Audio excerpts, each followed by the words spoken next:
A situação piorou e piorou muito. E parece que há uma distância aqui desse Senado, da Câmara e desse governo. Depois eles não entendem, porque tem uma avaliação de aprovação só de 3%. É a vida do povo. É isso que está pegando. E eu fico olhando. Não há saídas, não há como a economia se recuperar com essa política. Não há jeito. Porque, para o crescimento econômico, senador Ataídes, nós temos 4 variáveis que são fundamentais. As principais. Consumo das famílias, isso aqui corresponde a mais de 60% do PIB. Investimentos, que corresponde entre 15% e 20% do PIB. Investimentos. Gastos do governo, porque o gasto ou investimento público tem um impacto no crescimento da economia. E o outro é o setor externo e o setor interno. São esses 4. Veja bem, consumo das famílias, não há como melhorar a situação com essa política. Primeiro, com o desemprego, mas também com a reforma trabalhista. Eu tenho um número aqui que é muito interessante, mostrando que em 2017, o que houve na contratação, houve demissão de pessoas que tinham um rendimento médio no Brasil de R$ 1.600 e a contratação de pessoas, sabe por quanto? Por R$ 1.400. Então, você veja, está havendo um processo de troca, está havendo demissão de pessoas com salário maior e está havendo contratação com salário menor. E aqui, desculpem, o impacto da reforma trabalhista é destruidor e, infelizmente, vai ser muito mais destruidor daqui a pouco. Da contratação desse último trimestre do CAGED, 11% das contratações já foram contratos por tempo parcial e trabalho intermitente. O trabalho intermitente vai ser devastador. Eu estou falando aqui de crescimento econômico, de consumo das famílias. Estou falando da vida do trabalhador e ligando ao crescimento econômico. Porque o trabalho intermitente vai significar diminuição de salário. Aquele trabalhador que recebia carteira assinada, 44 horas, 8 horas por dia, recebia hora extra, vai diminuir muito esses. E vai aumentar, sabe o quê? O que vai receber por hora. E ele fica à disposição do patrão. É o patrão que diz a hora que ele quer de trabalho. Olha, eu quero que você trabalhe de 8 às 10 e de 2 às 4. No intervalo, ele vai ter que se virar. Ele vai receber por hora, ou seja, pode receber menos que o salário mínimo. Porque antes da reforma trabalhista, não podia. Está garantido na Constituição. Então o cara vai trabalhar e não vai ter dinheiro para fazer um lanche, para almoçar. Só que isso, falou muito bem o senador Roberto Requião, é uma visão míope dessas elites do país. Porque o segredo do Lula foi ter melhorado a vida do povo. Quando ele melhorou a vida do povo, e o povo tinha mais dinheiro, melhorou para todo mundo, melhorou no comércio, melhorou nas empresas. Então é aquela visão de quem está pensando, olha, eu quero aumentar a taxa de lucro, tirando do trabalhador aqui na ponta. Só que ele não está percebendo que aquilo destrói também esse grande mercado de consumo de massas. As pessoas não estão comprando. É de uma ignorância, mas para isso tem que ter governo, que tem uma política, que tem uma estratégia. Então, primeiro ponto, consumo das famílias, não tem como a economia reagir. Isso equivale a 60% do PIB, se não mudar essa política. Segundo, senador Requião, governo, gastos do governo. Essa política de austeridade é uma política de austeridade suicida. Além de afetar a vida do povo, porque nós estamos cortando serviços públicos, na saúde, na educação, na segurança pública. Não sei se o senhor sabe, senador Requião, o corte de recursos do governo Temer no ano passado, 2017, segurança pública, foi mais de 30%. Aí ele disse aqui, vou fazer uma intervenção. Muita gente aqui aplaudindo. E eu dizia, é jogada de marketing. Senador Ataídes, eu peguei no CIOP de ontem. Você sabe que a intervenção foi feita no dia 27 de março. Você sabe quanto foi liberado de dinheiro para a intervenção no Rio de Janeiro até o dia de ontem? 0. Absolutamente nada. É essa política de austeridade. As universidades estão parando no país. Ciência e tecnologia sendo destruída. E o pior é que isso tem um impacto no crescimento econômico. Tem um estudo do IPEA que relaciona 1% a mais de gasto, que é melhor a gente chamar de investimento em saúde, significa 1,8% a mais de crescimento econômico. 1,8% a mais de crescimento econômico. Na educação, 1,5%. Só que, senador Requião, o oposto também é verdadeiro. Quando você tira 1% da saúde, você joga a economia para baixo, 1% e tanto. Então, essa política de austeridade também impede crescimento econômico. Impede crescimento econômico. Eu estou vendo aqui o programa Minha Casa Minha Vida. Sabe quanto foi executado em 2015?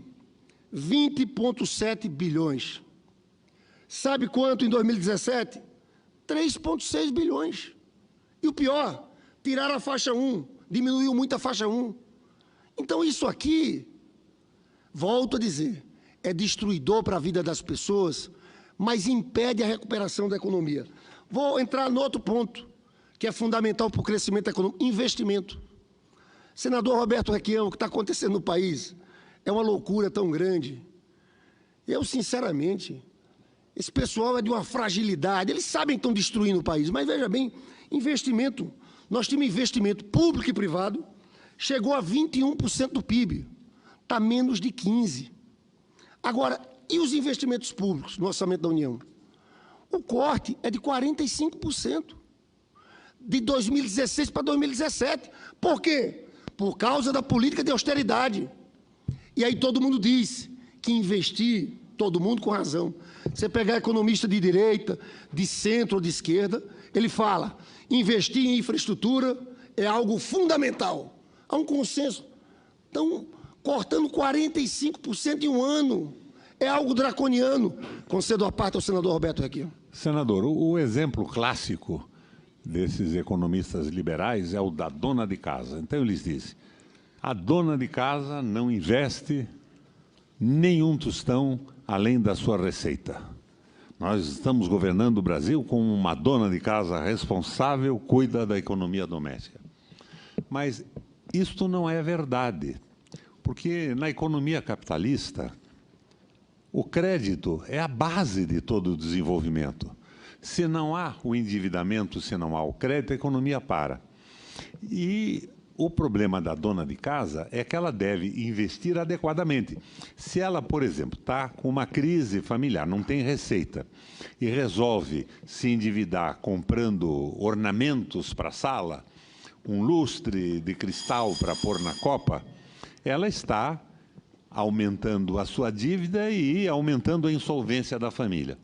Mas imagina, se essa dona de casa resolve, então, comprar um forno, e com este forno ela se dedica a fazer pães que vende na vizinhança.